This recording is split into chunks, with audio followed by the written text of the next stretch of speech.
right. Hello, everyone, and welcome to the Zoom room or to the live stream. We'll just give it a few seconds for some more people to join us. It's so good for you to join us today. And wow, seeing the participants really tick up. So we'll just go ahead and get started with my intro spiel, and then we'll hand it over to Louise. Hello, and welcome to One Designer, One Work. My name is Lishan Huang, Director of Design Content and Learning here at AIGA, the Professional Association for Design.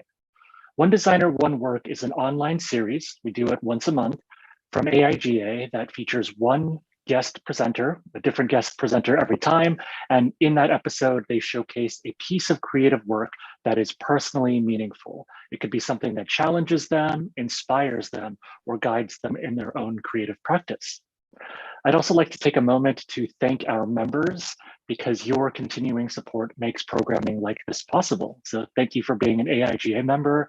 If you want to learn more about becoming a member, go to aiga.org. And then also a friendly reminder about our code of conduct. Keep it kind, keep it professional, and we will be problem-free. If you want to look up the details of that, you can also find that at aiga.org. And I'm streaming to you all live today from Cambridge, Massachusetts. If you want to introduce yourselves and tell us where you're tuning in from, feel free to type that in the chat. It's always great to hear about where people are tuning in from across the US and the world even. All right, with all of that behind us, it's my honor now to introduce today's presenter. Louise Sandhaus is a graphic designer and graphic design educator. She's a principal at LSD, her design practice. She's also a professor at the California Institute of the Arts, where she also earned her BFA and MFA degrees in graphic arts. And in addition to her 2 degrees from the California Institute of the Arts, she's also a recipient of a graduate laureate from the Jan van Eyck Academy in the Netherlands. She is also the founder and co-director of the People's Graphic Design Archive, a crowdsourced virtual archive intended to preserve, expand, and diversify graphic design history. And today, Louise will be speaking about Arranging Things, the Rhetoric of Object Placement by Leonard Koren, and also about how Arranging Things met another book, The Ecstasy of Things, which in turn led to so many other things in her thinking and design work. So over to you, Louise. I'll be back to moderate some Q&A afterwards, but to the audience, feel free to type in the Q&A pod here on Zoom if you have any questions, and we'll get to them time permitting at the end. Oh, thanks, Lishan.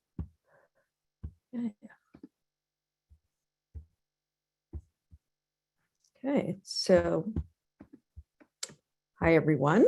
I want to thank AIGA for inviting me and to everyone for coming. Looks like a great crowd. The invitation to speak about one work somehow seemed daunting, but I seem not to shy away from things that challenge me and at which I might flail and might ultimately fail. Hopefully that's not the case. So here we go. Before I tell the story of this one object, there's a preface, a story about the form of this presentation. My interest in forms of presentation is really about forms of writing as a designer, where ideas and words and typefaces and arrangement and images and order and behavior and sense of time and technology all materialize to tell a story. This interest traces back to my graduate thesis from Cal Arts in 1994, which is somewhat embarrassing to show now. The subject of my thesis was how to teach semiotics and rhetoric, or more familiarly, meaning making to undergraduate students. It was an experiment in interactive storytelling. This presentation is a bit of an experiment. Think of this as an infinity room, like those of Yayoi Kusama, seemingly infinite reflections of a light source and of oneself. In the case of this presentation, the light source is this book, Arranging Things, A Rhetoric of Object Placement. I first came across it when I was in grad school at Cal Arts.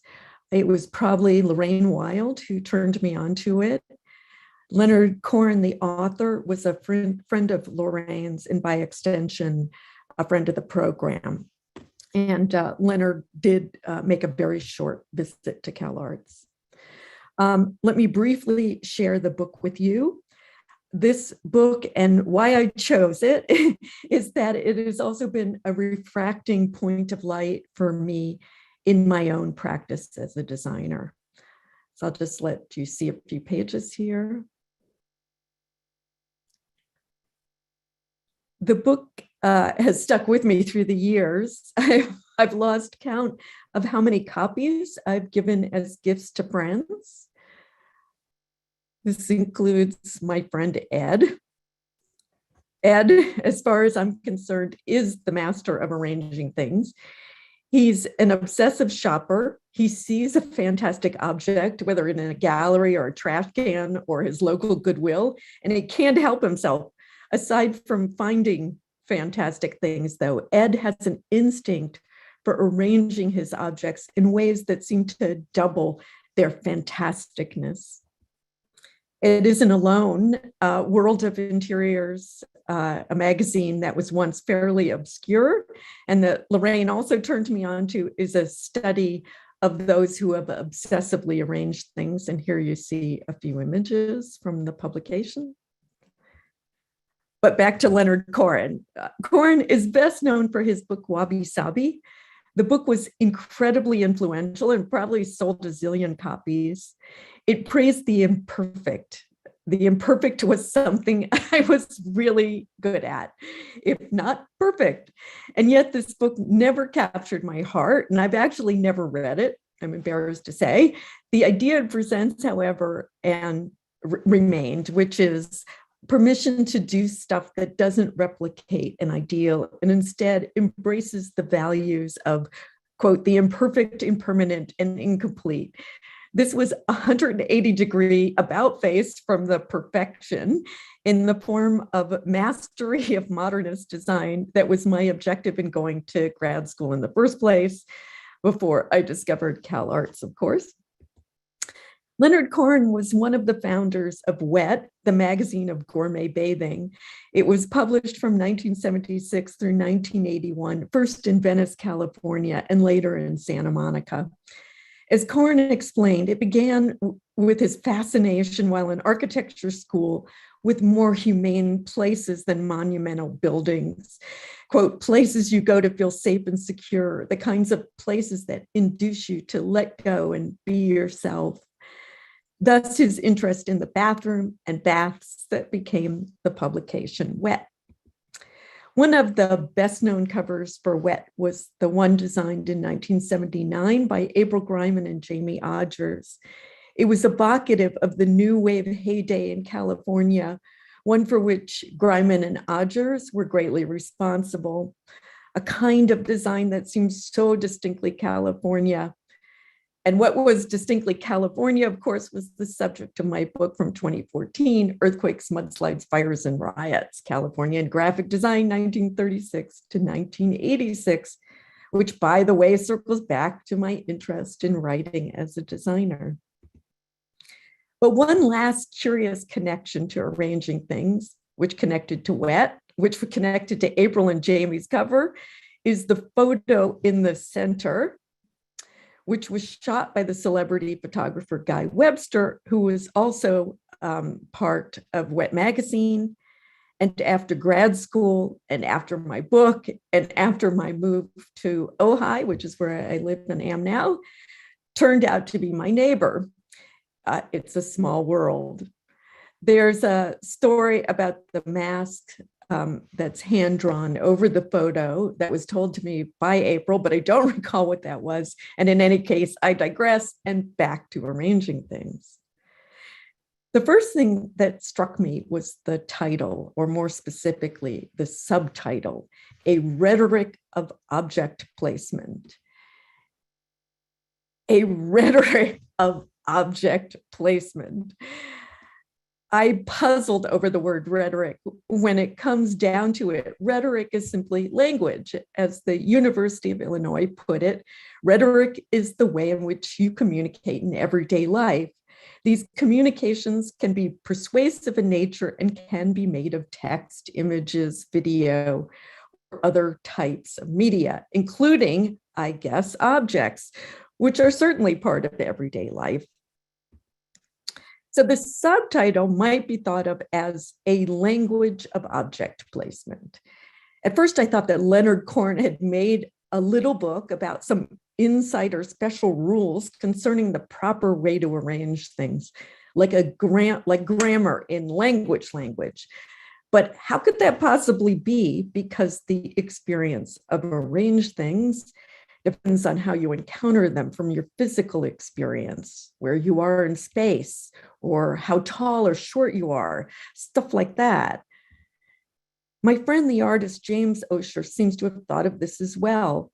This is the painting done in 1821 by Jean-Louis David of the two Bonaparte sisters. It hangs in the Getty Museum in Los Angeles. This is James's photograph of the painting. No, it's not cropped. James was interested in capturing how we experience the painting in the 21st century, and by extension, a lot of art, a glimpse, a detail, a moment. So coming up with a language of arranging things seemed wackadoodle. The illustrations in the book, Arranging Things, were particularly intriguing. They are beautiful compositions of things found in the artist's studio, in this case, Natalie Dupasquare. I think I've mangled her name and hope she'll forgive me. Everything about the color, the composition, the renderings gave me pleasure. But as illustrations in a book offering instructions on the rhetoric of arranging of physical things, they make no sense. Shouldn't they be diagrams like the AIGA instructions, or like grammatical diagrams that convey the rules of language?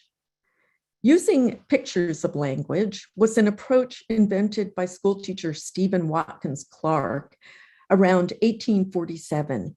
He saw using pictures or maps as a simple way for students to understand grammar. This was because kids could already understand and map things in space. Say, a living room. Here's where the sofa is. There's a coffee table in front of it. They overlook a fireplace, to the right of which is a chair and a lamp, like how things are arranged. Johanna Drucker uses kinds of maps to convey what she calls subjective meteorology. She shows that our experiences are also informed by shifts in how we're feeling from moment to moment, a mapping of shifting emotions, changing mood, energy levels, or perhaps lingering dreams that change our perceptions and maybe even our experience of arrangements of things. I was also reminded of this curious book, The Ecstasy of Things, another sort of book about the arrangement of things, but more specifically about product photography, how products have been represented photographically throughout the history of photography, how the arrangements, the depictions tell stories about the objects and about what made them desirable, or conveyed magic, or instilled appreciation that gave context to, or not. About a decade ago, I saw a work by David Hockney at LACMA, that's the LA County Museum of Art. It was a video of a landscape that had been recorded by a grid of cameras mounted on a truck, facing the landscape and slowly moving. The recording demonstrated the experience of seeing an image, this landscape, without a favored viewpoint, that within the grid of images, each image holds importance. You can look anywhere and the moment is just as compelling as any other. There wasn't one way to see or one single viewpoint. But back to arranging things. By arranging things, Koren meant both the selection of objects, things, and the manner in which the objects are arranged. First, Koren breaks down rhetoric as it was outlined by the ancient Greeks as the art of persuasion.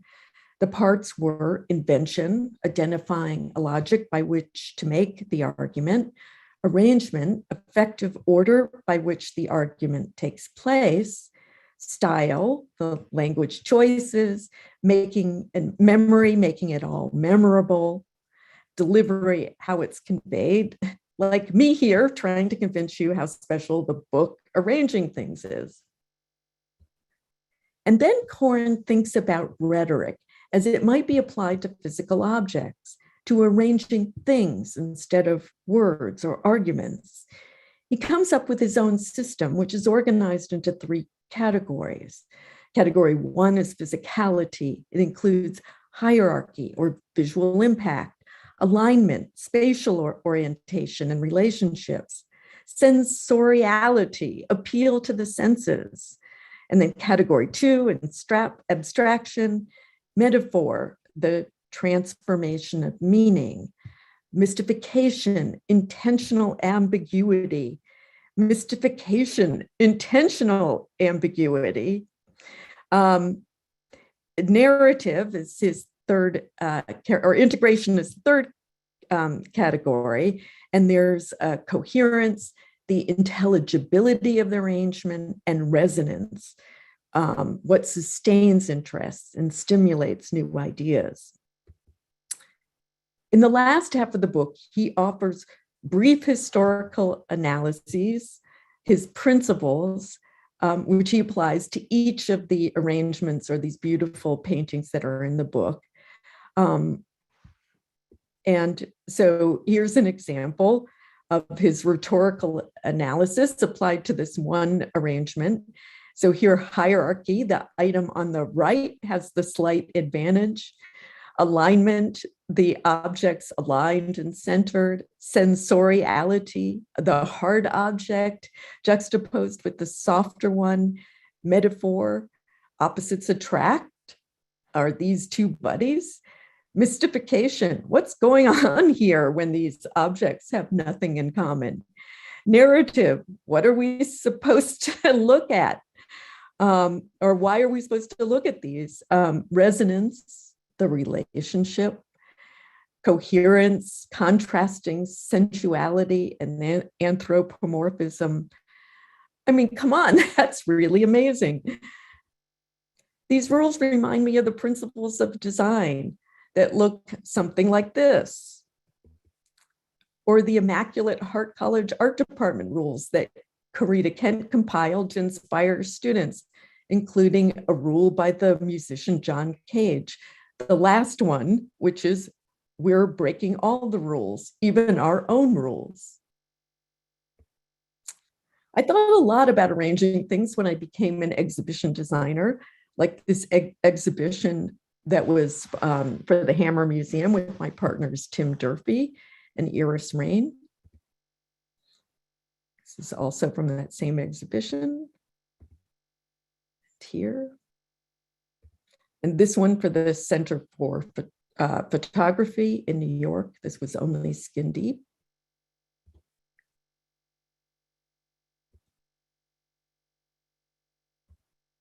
And this one called The Great Wide Open for the Huntington Library, or Museum and Library. And then my own exhibition, which was presenting my ideas about California graphic design that actually led to the book. But back to arranging things and what you might be thinking at this moment, that Koren isn't capturing a great truth, that the rhetoric of arranging things isn't science, but Koren has another agenda for this strange and marvelous book. As he puts it, at times it might seem that this entire analytical process merely fosters imaginative excess. This exercise is autobiographical. You are describing the way you see the world. Others have used imaginative excess to describe the world by arranging things. Simon Doonan, who has been responsible for the windows of the clothing retailer that recently went bust, Barney's New York, Doonan was transforming mundane objects into the new, and in this case, he's using pantyhose, which are those kind of star-like shapes. Or he describes it in this image: I was running out of money for the season and I noticed they were cutting down trees. So you see this pile of trees with the figure on it. And, or for this Barney's 2010 holiday window display entitled Have a Foodie Christmas, which seems to show Doonan's love of camp and excess. Finally, it's the thingness of the book itself that resonates for me. It's been an inspiration for my own sense of degrees of intimacy with objects. Arranging things is small and personal. It's quiet and soft, light and agile. The books that I've made have somehow been in relation to my tender feelings about the scale of the book and the sense of the thingness of the book itself.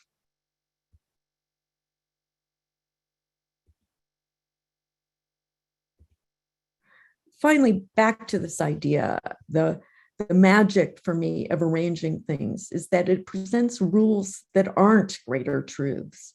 This uncanny book for me illuminated a world of fantastic possibilities. It gave me confidence that my work could express the way I saw the world and describe it to others.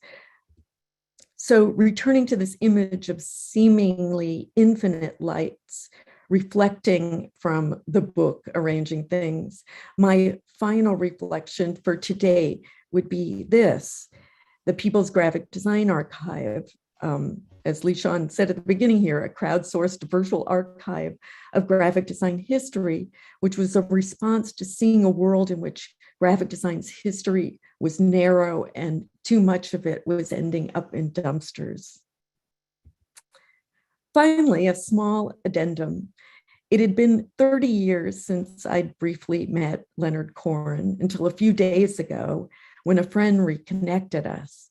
Leonard had just moved to Rome. He was unpacking when he received the message, and serendipitously had just hung up these paintings by Natalie Dupasquire that had appeared in Arranging Things. One more infinite light reflected a perfect moment and a perfect moment on which to end. So thank you all. Thank you so much for that presentation, Louise. So I wanted to open up to everybody here in the audience and in our live streams. If you have any questions, please post them here on the Zoom Q&A, or you can also post them in the chat on LinkedIn or wherever you're watching the live stream, and we'll be looking for those questions as we go along. But I'll kick things off. One of the terms that really stuck with me when you were reading it through the book and the sort of highlights of the different chapters was the deliberate ambiguity. And yeah, I just think it's so interesting because with a lot of design, we're often trying to organize or go towards clarity, but there's also a strategy there of deliberate ambiguity as well. So I'm kind of curious to focus in on that one. Like, can you tell us more about how you apply that one? Yeah, you know, so I do think in many ways about that my practice has become very literal. You know, there's very little that feels artistic about it, if I can use that word. And it just seems like in this moment of time, like all that sort of that magic, that ambiguity, I guess in this very messy world, we feel like compelled to kind of like organize it and sort it out, make it usable, as the term goes, you know, and it's become very literal. And I think also, you know, underlying this kind of like what we might describe as a sort of sense of panic or anxiousness about the conditions in the world right now, that it seems like something about the poetic and the magical seems to be the thing, the sort of lifeboat that maybe we can hang on to, that maybe that's a place where we can sort of like see another dimension to the world, something that is more that we can't quite explain. Awesome. We have some clarifying questions from the audience. One of them, Janet wanted to know, what was the name of the exhibit at the Hammer? That was called the that was called The World from Here. Let's see, Libraries of Los Angeles, the Great Libraries of Los Angeles. It was a really, really interesting exhibition because there are all these treasures from the Great Libraries of Los Angeles, which just seemed like so pompous a title. But then I realized, in working on the show, that there are amazing libraries in Los Angeles that I had no idea about. And there were amazing things that were in those libraries that showed how the kind of world and interests converged in Los Angeles. Wonderful. We had a question from Pinal who wanted to know, do you know the model in the Ecstasy book? Do you know who that is? No, I don't know. And this is another book that I've given copies. It's right here. It's a big book. I don't know who that model is. If they want to write me, I'm certainly happy to look through the book and see if that person is identified. But a reminder that it wasn't until very recently that models were actually given credit for their work. All right. Anthony has a couple questions about your own design process, Louise. Like, how do you start a design process? And then a more specific question about how you pick your fonts, like for something like this presentation today. Yeah. So my own process can often happen in a kind of stumbly way. I would like to think that I have the little moment of inspiration and I sort of develop it, but it's in a moment of kind of distraction when I'm doing something else. Like I think my process is a extended period of fretting, and then somehow I'm in another kind of creative space, often when I'm watching a movie and I'm inspired by the film, or I'm reading a book, or I'm reading an article or something. There's a moment in which it feels like the idea comes together. So it is, I think I'm just inspired very indirectly by something that's also creative, probably has nothing to do with what I'm doing, but somehow it gets me in that space of inspiration. Yeah, it's amazing how sometimes even something that's like in a different medium or format still has something that subconsciously inspires us in some way. Yeah, I also wanted to say that typeface that's very distinctive that you saw is called Ramona Left Leaning by Benjamin Woodlock at Abstract Office, who was a former student. And I've been looking for a way to use that typeface because I just love it. Awesome. So Valerie wants to know, is there any mention of feng shui in the Koren book? Not that I recall. I mean, there is, he is definitely forming his own logic about object placement, but it is based on these kind of the Greek kind of principles of rhetoric. He does take that apart. Yeah.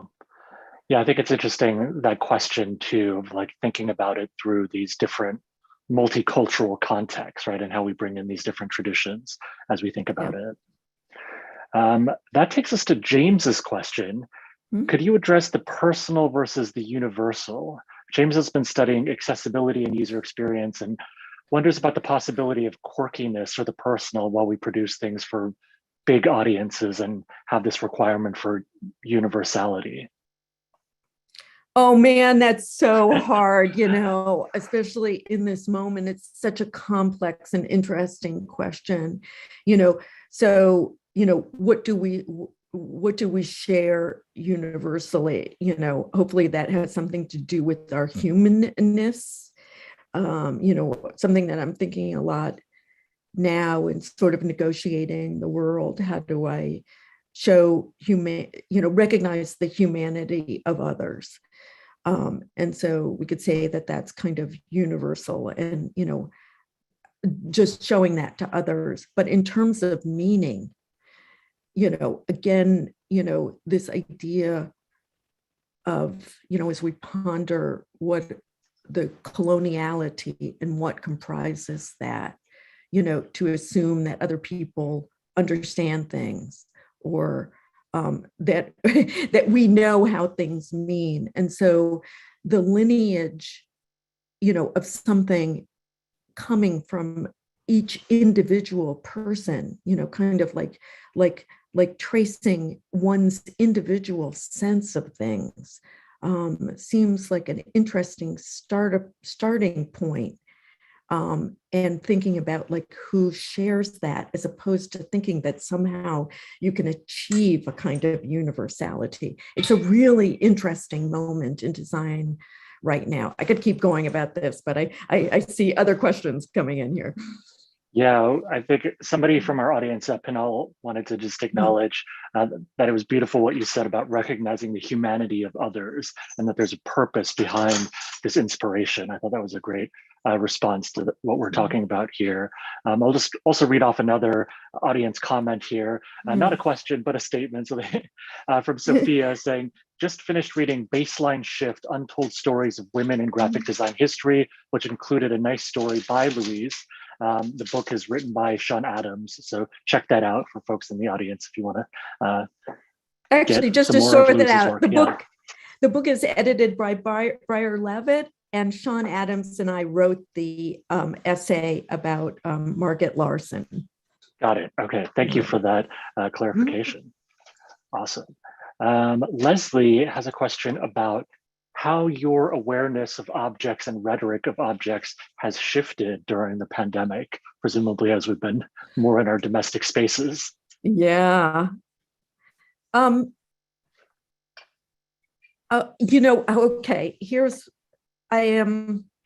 I don't think it's shifted, although I've become aware of my sort of my sensitivity to the arrangements of things, if that sounds strange, like things that are, because, it's also, I think, I'm guessing other people are sharing this kind of moment of feeling sort of insecure, not about the pandemic, about the world, all of this. And so things that are in certain places that feel familiar seem more significant than ever right now. And I'd say the other part of that is like trying not to consume too many things. A few years ago, I had to run from Ojai because of the fires. And I knew that I might lose everything. And so I had to be careful about like not holding on to things, that somehow it would be okay to let go of everything. Yeah. That's such a hard, impossible question when interviewers ask about like, oh, your desert island playlist or the 3 books you can bring to exile. It's like, it's one thing to ask it hypothetically, but when you've been in that actual situation where you've had to flee your home that may burn down, it's like, oh, how do you even decide in that real situation? What do you grab? Yeah.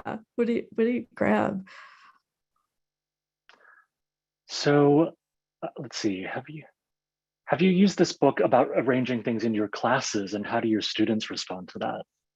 So I'm interested if people will start chatting away, because I heard from so many people. I was so surprised. I thought that this book was fairly obscure, but apparently a lot of people do know about this book.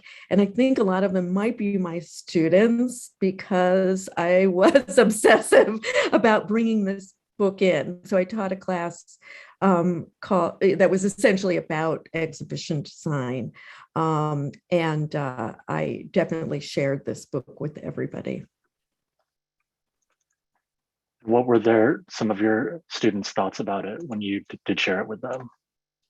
Well, I love if people put in the chat what their experience of the book is. I think it has a certain quality of charm. Again, I can't help but feel that part of that is the scale of the book. There's something just sort of sweet about the size of the book. I think the images, are just so, there's something, again, like tender about them.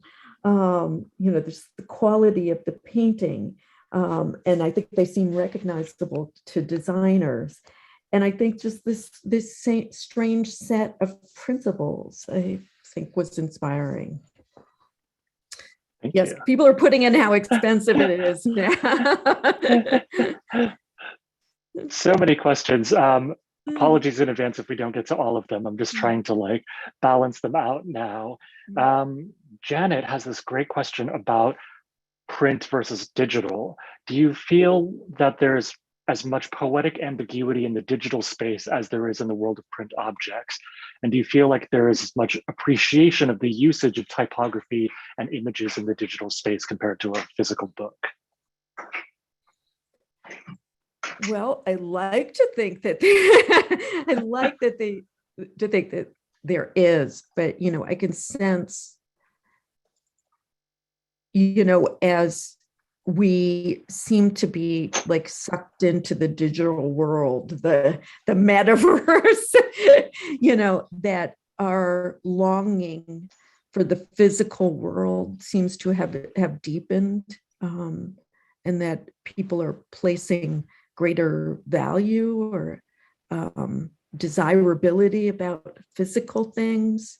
It's this interesting moment that I haven't totally wrapped my head around, like NFTs. I'm trying to make sense of NFTs, owning things that are digital and have this kind of great value.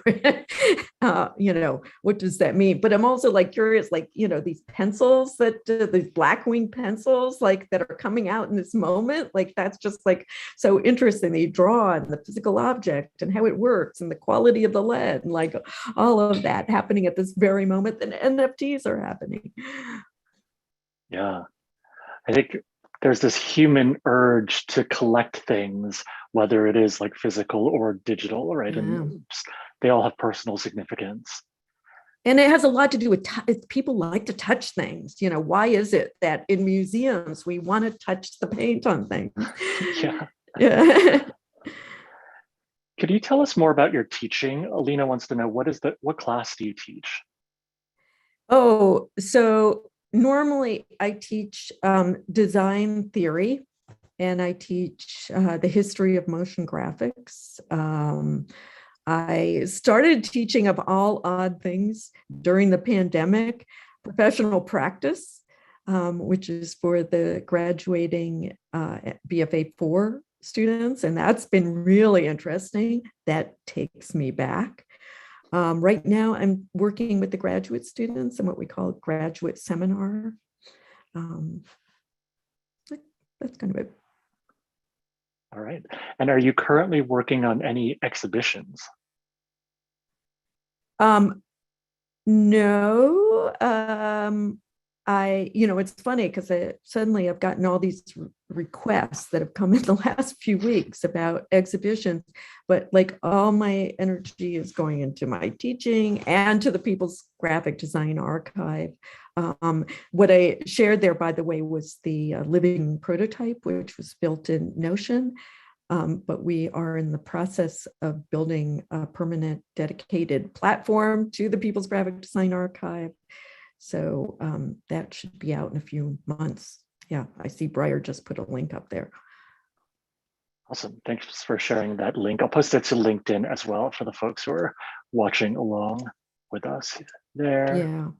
No, okay. That's great. And everybody, again, people, this is I don't own this, it's the people's, and it really is meant to be this repository where graphic design can be expanded and most significantly preserved as well, because so much of it has no place to go, and there's a lot of history that is being lost, and people who have work and people who have been overlooked, whose work needs to be acknowledged and preserved. Yeah. Well, sounds like an amazing project. And it just reminds me of what we've been talking about before with the difference between digital and physical objects and the different kinds of challenges in preserving those sort of things, right? Because you could have like Right. something printed that maybe just lives on somebody's bookshelf or archived somewhere. Hopefully one day it will turn up or get digitized, but then you also have digital artifacts that are kind of ephemeral, right? Maybe they were built in Flash or something that's kind of an obsolete Yeah. technology that's kind of gone forever unless we Yeah. figure out ways to archive them. Right. Right. Yeah. There's a lot of people in that space figuring that out. Some more questions about your inspiration and your creative process. Alexis wants to know, do you use a sketchbook or something like that to keep track of these inspirations, or do you keep track of your dreams for inspirations? Oh, I wish I was more organized. I do keep a sketchbook. I'm not a like sketchbook person. I'm like, I don't care. I'm not Ed Fella. I don't carry it around everywhere, and I'm constantly drawing in it. But the minute that flash that I talked about comes to me about what something might be, it goes into, I have to draw it. I have to, that's the only way I can like externalize what's in my head. But also the minute I start to see it, I can sort of see where it might go or how it's not working. So that hand-eye connection, I do not get on the computer and sketch things initially. I have to have some of the idea work out before I get in there. But you can get lost in the kind of perfectionism of these tools and how much the tools can make it look so finished. And I think you want that period of ambiguity. Like those who like work with certain clients, you realize you need to present things in an ambiguous way, or they'll take it too literally, and you're just trying to like get the idea out there and get a conversation about that idea going. Totally. It's like that goes back to that deliberate ambiguity again, right? Or like that choosing to be unclear so people can project their own meaning onto it without getting too caught up in some of the details and nuts and bolts when it's not the focus at a given time in the process. So I think this is a good question for us to wrap up on. Anthony has a question about what platforms do you think are good for beginner designers? I don't quite know what he means by platforms there, but maybe taking the question more generally, any advice for designers just starting out? Oh man, I'm guessing that's tools. So I would say to like somebody who's like starting out is, again, this idea that the computer and like Creative Suite, Creative Cloud can the tools in there can make things look like they're finished pretty quickly. And so you get caught up on that. You think, oh, that's like, yeah, this looks like other things that I've seen out there. So to begin to like work through how you want the world to look, how it might look, I think, just like pick up what's at hand and start playing with that rather than feel like to become a designer, you have to get on the computer. I'm not saying that's not true. If you're going to become a professional graphic designer, you're going to have to learn the software that graphic designers use. But how do you use what's at hand in order to communicate what you want to communicate? Awesome. Thank you so much, Louise, for that point of advice for beginner designers. I'll kind of echo that with something that photographers talk about, like the best camera being the one that you have in your hand right now, right? Because sometimes you just need to take the shots. And I know we talk about like fancy sketchbooks, and we probably all have our favorite, paper stock and pens and pencils and things like that. But sometimes it's like, it's literally this or whatever the hotel has on their, the paper pad they have. So I love that. Yeah. Wonderful. Well, thank you everybody for tuning in live with us today, or folks watching this playback. Thank you for watching that. We will be back next month with a different designer with a different creative work, and we hope that you'll join us again. So Louise Sandhaus, thank you so much. Thank you. Thank you, everybody. Bye, everyone.